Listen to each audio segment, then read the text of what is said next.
شكرا يا ربي شكرا، هديت قلبي شكرا، نورت دربي شكرا. شكرا يا رب يا منزل القرآن، يا خالق الإنسان. گفته منصور، گفته تو چرا فحاشی را انتخاب کردی؟ این سوال را جواب بده. نه فحاشی نیست. شما میفهمین فحاشی یعنی چی؟ فاحشه یعنی چی؟ مثلا یگان دفعه این چیزا رو میخوانم و فوق العاده متاثر به خود نمیشم از اینکه چرا من یک گپ گفتن، متاثر به طرز تفکر بعضی از افغانای مثل خودت میشم که چرا ما یک افغانان داریم و چرا نام افغان سرش مانده شده که نام تمام ملک ما را با طرز تفکر چی میگن پوچ خود خراب میکنن.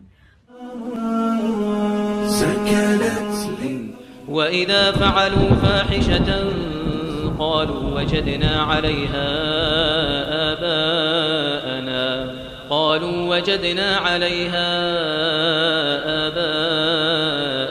والله أمرنا بها قل إن الله لا يأمر بالفحشاء اتقولون علی الله ما لا تعلمون. چون فاحشه گیری کنند میگویند پدران خود را بر آن یافتیم و خدا ما را بدان فرمان داده است.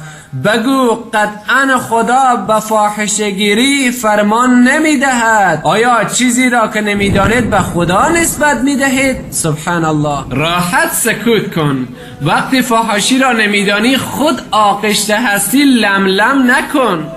فاحشه را نمیتوانی از دیدگاه لقبی خود اظهار کنی. فاحشه برای کسی میگویند که به مانند تو گناه و علایم فسق را به تجمع مردم انجام داده ولی به انجام فاحشه گیری خود فخر و افتخار بورزد که شما نشانی از فاحشه های عصر زمان هستید. از آدم بفروشی که برای تو اسپانسرشیپ بده، متاسفانه در افغانستان اما تو یک کیس هست نه باش که شما بفهمین به خاطر که از پشت پرده نمیفهمین زیاد.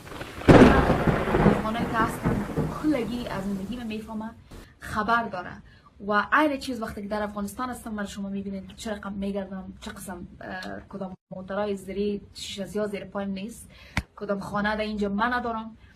ولی یک چیزی که من دارم به خودم معتبر احساس میکنم همیشه او محبت مردم است و ما به می رقمی که هستم غریب هستم یا هر چی که هستم به سرش افتخار دارم، راستی من فقر میکنم سر خود به می غریبی خود که امی رقم هستم بر من بی‌تفاوت است. برادران عزیز من، این میگوید من زن فقیر هستم. آیا تصدیق خواهیم نمود که این یک زن فقیر است؟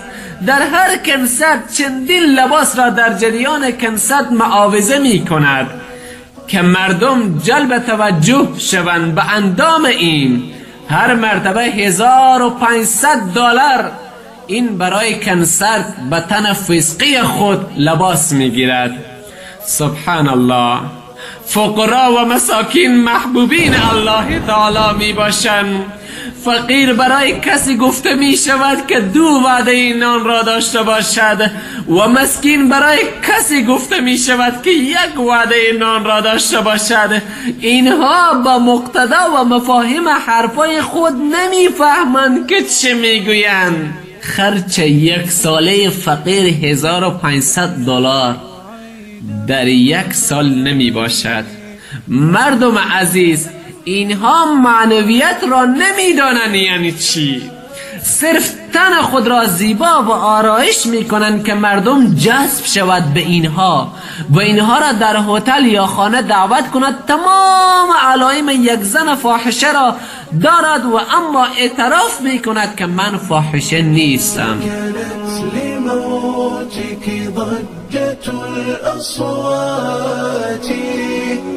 أن دخلت لعالم الأموات الموت حق والحقيقة مرة ولنا بموتنا عظيم عظاتي ولنا بموتنا عظيم عظاتي حياتي هي سكرة لم ينج منها أحد.